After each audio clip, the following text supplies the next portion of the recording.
بسم اللہ الرحمن الرحیم۔ صحیح بخاری حدیث نمبر 71۔ رسول اللہ صلی اللہ علیہ وآلہ وسلم نے فرمایا، جس شخص کے ساتھ اللہ تعالیٰ بھلائی کا ارادہ کرے اسے دین کی سمجھ عنایت فرما دیتا ہے، اور میں تو محض تقسیم کرنے والا ہوں، دینے والا تو اللہ ہی ہے، اور یہ امت ہمیشہ اللہ کے حکم پر قائم رہے گی، اور جو شخص ان کی مخالفت کرے گا انہیں نقصان نہیں پہنچا سکے گا، یہاں تک کہ اللہ کا حکم قیامت آ جائے اور یہ عالم فنا ہو جائے۔ صحیح بخاری حدیث نمبر 72۔ عبداللہ بن عمر رضی اللہ تعالیٰ عنہما کہتے تھے کہ ہم رسول اللہ صلی اللہ علیہ وآلہ وسلم کی خدمت میں حاضر تھے کہ آپ صلی اللہ علیہ وآلہ وسلم کے پاس کھجور کا ایک گابھا لایا گیا۔ اسے دیکھ کر آپ صلی اللہ علیہ وآلہ وسلم نے فرمایا کہ درختوں میں ایک درخت ایسا ہے، اس کی مثال مسلمان کی طرح ہے۔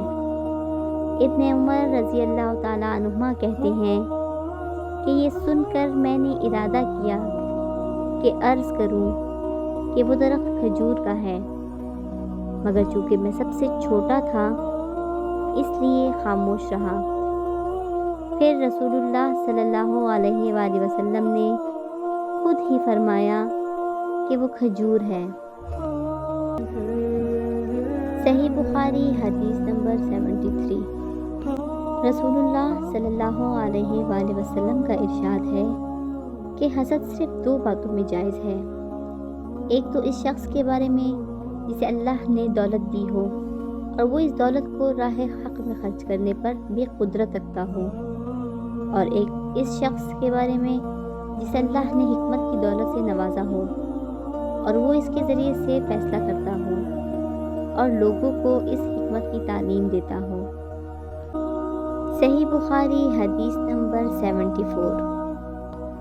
رسول اللہ صلی اللہ علیہ وآلہ وسلم نے فرمایا، ایک دن حضرت موسیٰ علیہ السلام بنی اسرائیل کی ایک جماعت میں بیٹھے ہوئے تھے کہ اتنے میں ایک شخص آیا اور اس نے آپ سے پوچھا، کیا آپ جانتے ہیں کہ دنیا میں کوئی آپ سے بھی بڑھ کر عالم موجود ہے؟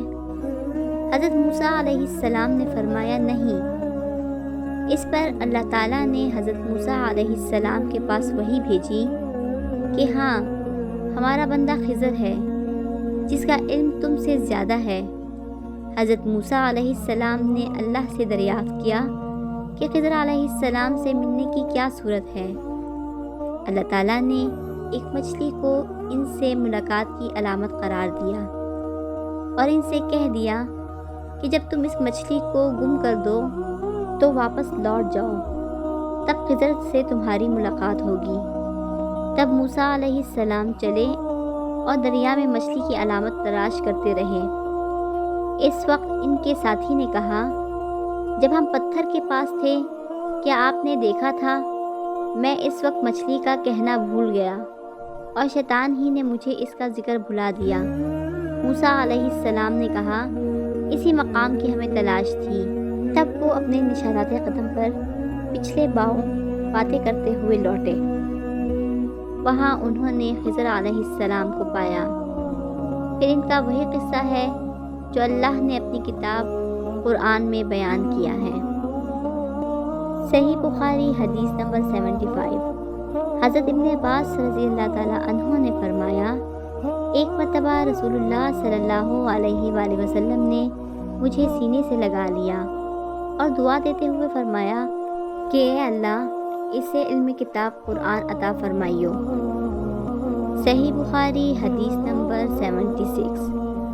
عبداللہ بن عباس رضی اللہ تعالیٰ عنہ نے فرمایا، میں ایک مرتبہ گدھی پر سوار ہو کر چلا۔ اس زمانے میں بلوغ کے قریب تھا۔ رسول اللہ صلی اللہ علیہ وآلہ وسلم مینا میں نماز پڑھ رہے تھے اور آپ کے سامنے دیوار کی آڑ نہ تھی، تو میں بعض صفوں کے سامنے سے گزرا اور گدھی کو چھوڑ دیا۔ وہ چرنے لگی جبکہ میں صف میں شامل ہو گیا، مگر کسی نے مجھے اس بات پر ٹوکا نہیں۔ صحیح بخاری حدیث نمبر 77۔ محمود بن ربیع فرماتے ہیں کہ ایک مرتبہ رسول اللہ صلی اللہ علیہ وآلہ وسلم نے ایک ڈول سے منہ میں پانی لے کر میرے چہرے پر کلی فرمائی اور میں اس وقت 5 سال کا تھا۔ صحیح بخاری حدیث نمبر 78۔ رسول اللہ صلی اللہ علیہ وآلہ وسلم نے فرمایا کہ ایک بار حضرت موسیٰ علیہ السلام بنی اسرائیل کی ایک جماعت میں تھے کہ اتنے میں ایک شخص آیا اور کہنے لگا، کیا آپ جانتے ہیں کہ دنیا میں آپ سے بھی بڑھ کر کوئی عالم موجود ہے؟ حضرت موسیٰ علیہ السلام نے فرمایا کہ نہیں۔ تب اللہ تعالیٰ نے حضرت موسیٰ علیہ السلام پر وحی نازل کی کہ ہاں، ہمارا بندہ خضر علم میں تم سے بڑھ کر ہے۔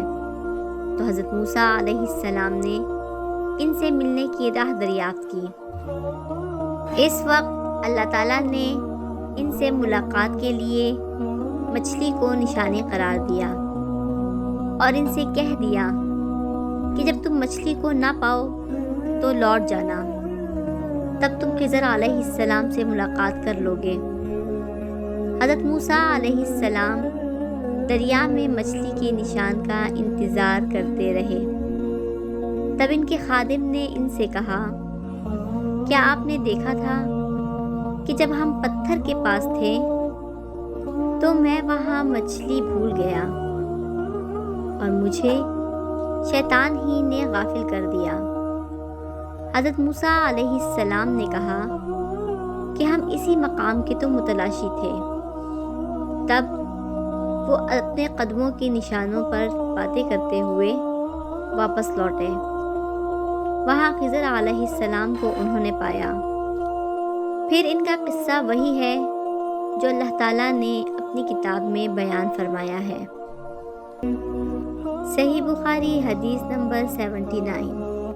آپ صلی اللہ علیہ وآلہ وسلم نے فرمایا کہ اللہ تعالیٰ نے مجھے جس علم و ہدایت کے ساتھ بھیجا ہے، اس کی مثال زبردست بارش کی سی ہے جو زمین پر خوب برسے۔ بعض زمین جو صاف ہوتی ہے وہ پانی کو پی لیتی ہے اور بہت بہت سبزہ اور گھاس اگاتی ہے، اور بعض زمین جو سخت ہوتی ہے وہ پانی کو روک لیتی ہے۔ اس سے اللہ تعالیٰ لوگوں کو فائدہ پہنچاتا ہے، وہ اس سے سیراب ہوتے ہیں اور سیراب کرتے ہیں۔ اور کچھ زمین کے بعض خطوں پر پانی پڑتا ہے جو بالکل چٹیل میدان ہوتے ہیں، نہ پانی روکتے ہیں اور نہ ہی سبزہ اگاتے ہیں۔ تو یہ اس شخص کی مثال ہے جو دین میں سمجھ پیدا کرے اور نفع دے۔ اس کو وہ چیز جس کے ساتھ میں مبعوث کیا گیا ہوں، اس نے علم دین سیکھا اور سکھایا۔ اور اس شخص کی مثال جس نے سر نہیں اٹھایا، یعنی توجہ نہیں کی، اور جو ہدایت دے کر میں بھیجا گیا ہوں اسے قبول نہیں کیا۔ صحیح بخاری حدیث نمبر 80۔ رسول اللہ صلی اللہ علیہ وآلہ وسلم نے فرمایا، علامات قیامت میں سے یہ ہے کہ دینی علم اٹھ جائے گا اور جہل ہی جہل ظاہر ہو جائے گا، اور علانیہ شراب پی جائے گی اور زنا پھیل جائے گا۔ اللہ ہم سب کو ہدایت دے، آمین۔ جزاک اللہ خیرہ۔